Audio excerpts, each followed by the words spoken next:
Hello everyone, and welcome to English 330, Contemporary American Writers of Color.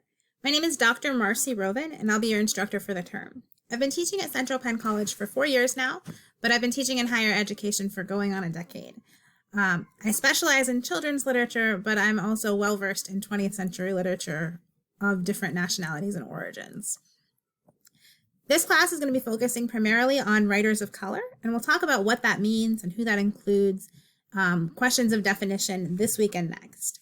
I'm really excited to work with all of you this term. I know that things are going to starting a little bit odd since we are online only for the first part of the term.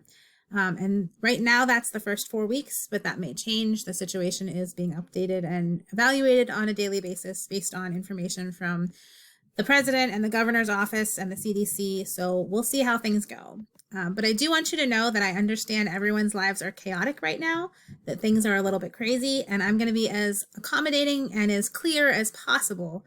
All I need from you is to make sure that you're doing the same. So if you have a problem, a situation that arises, please let me know, communicate that to me, and we can work out a solution together.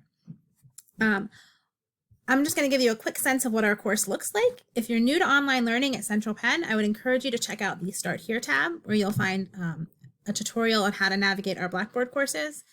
Announcements will always be updated with any important information and changes throughout the week, and I'll usually push those out as emails as well. You can find information about me on the Professor Information tab. My office hours and office phone number and email address are all listed here, as well as a link to my virtual office.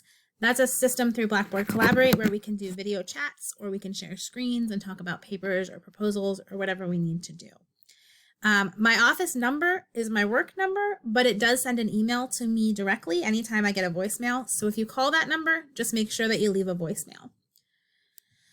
Syllabus information is posted here. There will be a video posted here shortly. Please make sure that you watch that video. It's going to talk you through some of the key policies and things that we want to make sure that we're all on the same page about with our syllabus.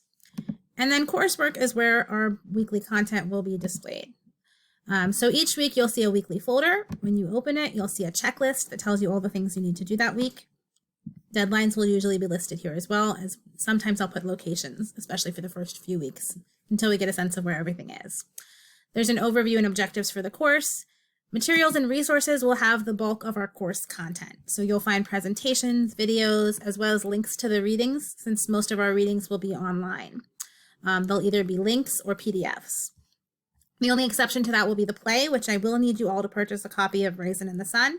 It's only about $10 or less on Amazon, so please make sure you order that. We'll be using it for the last few weeks of the term. You can check the syllabus for exactly when, but make sure you get a copy of that soon. For the actual weekly assignments or the things that you need to submit, you'll just go back out to that week's coursework and go to the assignments and projects folder. Generally, there will be a discussion board that has 2 deadlines. I need you to post something by Wednesday night, initial thoughts on the readings or whatever questions are prompted there. And then everything else will be due by the end of the week, Sunday night. And that will include the rest of the discussion, engaging with your classmates, etc., as well as any other minor assignments or major assignments that might be due that week. Those will all be due Sunday night. That way you'll have the flexibility to schedule your time however you need to make sure that you can get things done over the course of the week. This week, there's actually 2 separate discussions, though. The first is just an introduction, and I need you to post that by Wednesday night. The second will be for our discussion of the readings, so you'll have until Sunday night to do that. That's basically the overview of the course. If you're new to Blackboard, there's also a quick link to discussion boards where it'll take you to our existing forums. You can find the right one. A link to your grades, an email link, IT help, Blackboard help. Everything is fairly straightforward. But if you do have any questions or concerns, please let me know. If you're new to discussion board, what this will look like from your end, when you click on the link, it will take you to the forum. You can click on my thread, and then you're going to respond to my thread. So read through the prompt, hit reply when you're ready to post, and type up whatever you want to say, and then submit it. When we get to actually uploading assignments, I'll give you a tutorial on how to do that in case you're new to that as well, and how to access the feedback. I think that's pretty much the overview, the sense of what we need to know going forward. If there's anything that I forgot or that you just have a question about that didn't occur to me, please let me know. This is a very small class, so you will all get a lot of individual attention, which is great. If you have any questions, please let me know at any time. If any problems arise, I'm here to help. Next, I would encourage you, if you haven't already done so, to please check out the syllabus video before you move into this week's coursework. And I'm really looking forward to working with you all this term.